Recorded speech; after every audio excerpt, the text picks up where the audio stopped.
ИКУВ KZ порталында заңды тұлғаның атауларын орналасқан жерін түзету үшін ИКУВ KZ порталында авторизациядан өтіңіз.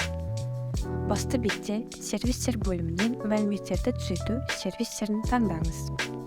Заңды тұлғаның атауларын орналасқан жерін түзету қызметін таңдап, онлайн сұрау батырмасын басыңыз.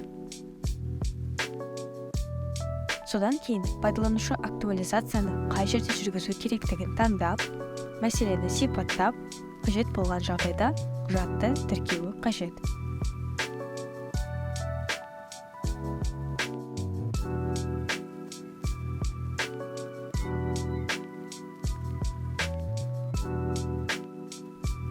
Өтінімге қол қоюдың қолжетімді әдістерінің бірімен қол қою керек.